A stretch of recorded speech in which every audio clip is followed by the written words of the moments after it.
Sur la route de sa tournée, eh bien, le chanteur Garou a décidé de s'arrêter sur le plateau Télématin et on l'en remercie. Bonjour Garou. Bonjour Garou. Bonjour. Bienvenue à vous sur notre plateau. On va parler de votre nouveau spectacle Garou Up Scène. Vous êtes en tournée un petit peu partout en France et vous serez au Grand Rex le 16 avril prochain. Vous êtes prêts? Est-ce que vous êtes prêts pour ce grand rendez-vous? Je suis prêt, mais en même temps, je suis un peu rouillé, quoi. Déjà, sur le décalage horaire, je suis arrivé là. Mais surtout parce qu'en 2 ans, j'ai fait 6 dates là, au début octobre. Puis c'est tout, quoi. Le Vous Covid. vous entraînez? Donc, Il y a une vraie préparation physique? je m'entraîne, mais je suis plutôt du type instinctif. Donc, je vais me préparer en montant sur scène, surtout. Non, c'est sûr qu'il faut que je me remette à la guitare.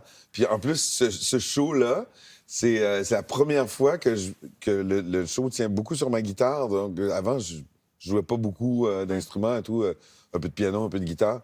Mais là, je suis à fond, donc il faut que je me refasse la corne. C'est ça, vous avez un peu la pression. On va regarder quelques images ensemble. Celui qui n'a jamais été seul, au moins une fois dans sa vie, seul au fond de son lit, seul au bout de la nuit. Celui qui n'a jamais été seul, au moins une fois dans sa vie, peut-il seulement aimer, peut-il aimer jamais? Tant de fois j'ai été. Comment avez-vous choisi les chansons? Vous avez mélangé vos succès, ceux de vos idoles? Ouais, c'est parti. Ça a été un peu drôle. Ben là, on voyait les images de... Ça, c'est ma grange. Donc, c'est oui. là où... Vous avez une grange au on Québec, répète. c'est ça? Ouais, il y a une grange que j'ai... je voulais acheter quelques arbres et finalement, j'ai acheté 60 hectares avec... où il y avait une vieille grange qui allait tomber. Et on a tout rénové pour en faire un studio. Et du sirop d'érable. Et du sirop d'érable. J'ai ma cabane à sucre où je fais mon sirop d'érable. Puis c'est ça, on aime tellement cet endroit. Et quand les musiciens viennent, c'est ça, on s'est mis à travailler là-dedans. Et c'est surtout... C'est drôle parce que j'ai acheté un ukulélé en érable, fait de bois d'érable, à ma fille, au tout début de pandémie. Elle s'est mise à apprendre le ukulélé en 48 ans. Et elle s'est mise à composer des chansons. Et ça m'a un peu énervé. Je me suis dit, mais comment... Elle est très douée? Ouais, elle est hyper douée.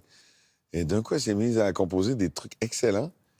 Et je me suis dit, ça y est, il faut que j'écrive moi aussi. Elle m'a comme donné le goût d'écrire.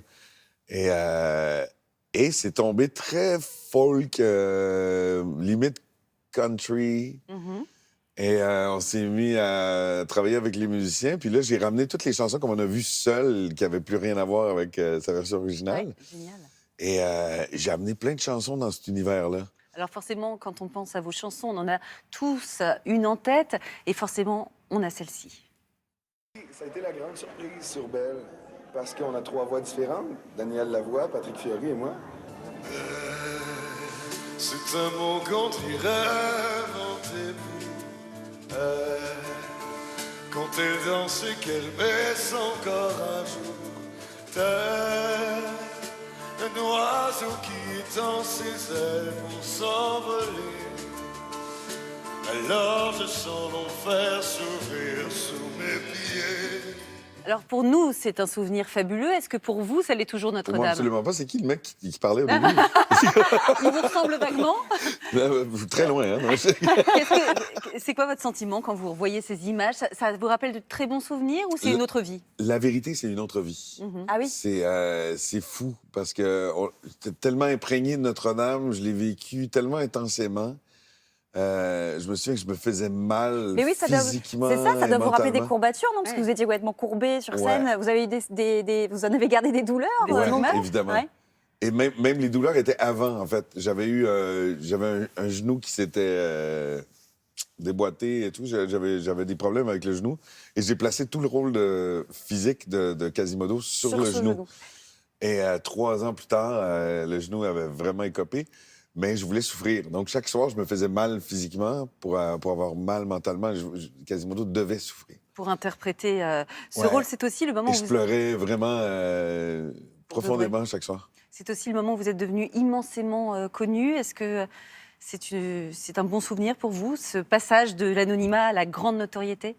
Encore un petit problème de digestion avec ça. Ouais. Mais la vérité, c'est que c'était un paradoxe total. C'était sur scène d'essayer de faire vivre ce Quasimodo qui souffre et qui essaie de se faire aimer, cherche l'amour partout. Et je sortais de scène et c'était l'inverse. Ma vie était exceptionnelle. J'avais plus de l'hystérie. chance, c'était l'hystérie, trop d'amour. Donc, c'est bizarre.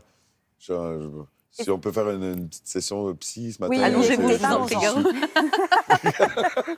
Est-ce que c'est une chanson qu'on vous redemande encore et que vous avez plaisir à chanter, Belle ou Franchement, jamais je me suis lassé de Ouais. chanter cette chanson-là. Ouais. Donc, évidemment, à chaque spectacle, elle est là. Elle survit. Et c'est bizarre parce que c'est une chanson qui a fait un raz-de-marée de dingue. Moi, je me rendais pas compte. Je me souviens de la pression de la main de Daniel Lavoie qui disait... qui mettait la main sur mon épaule et qui disait « Prophétisant » parce que le succès qu'on vit en ce moment, c'est très rare. Moi, j'avais aucune jauge. Je savais pas comment me placer dans ça. Pour moi, c'était normal. Je me disais, Bah oui. c'est normal que les caméramans lâchent les caméras et se mettent à applaudir. Vous voulez pas faire un petit effort ce Bah, matin, il faut là? pas ça allez, tous les allez. matins. Il faut pas ça. Et cette chanson-là, on va la réécouter. Est-ce que ça vous rappelle de bons souvenirs aussi? C'est comme si j'avais pris la mer. J'ai sorti la grande voile et j'ai glissé sous le Avec la vent. grande Céline, évidemment, avec Céline Dion, qui a un jour, je crois, débarqué en coulisses pendant une des représentations de Notre-Dame. C'est comme ça Exact. que vous l'avez rencontrée. Exactement. Vous avez des nouvelles de Céline?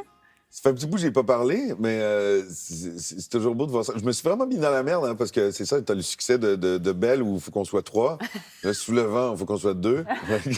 Et maintenant, vous serez tout seul sur scène, Je rassurez-vous. serai tout seul. Au Grand Rex à partir du 16 Au avril. grand désespoir des gens qui vont venir voir le spectacle. Non, mais sous le pas vent du est tout. là, Belle est là. Mais oui, c'est beau de voir Céline et ce moment-là, quoi, où je me souviendrai toujours où tout le monde... C'est drôle, ça m'est arrivé quelquefois de voir tout le monde se transformer. On est sur la représentation de Notre-Dame de Paris, on est backstage, et là, ils apprennent que Céline vient voir le concert. Ah, Tout le monde Le est comportement zombie, change. là, d'un Ouais. coup. Là. Ils sont tous possédés par l'arrivée de Céline Dion. Moi, j'étais un peu comme... C'est triste pour elle, quoi. Tout le monde veut... Eh oui. Et pourtant, sauter sur elle. c'est auprès de vous qu'elle va Et c'est qu'elle va ça, moi, venir. je me suis mis à l'écart, puis c'est elle qui est venue.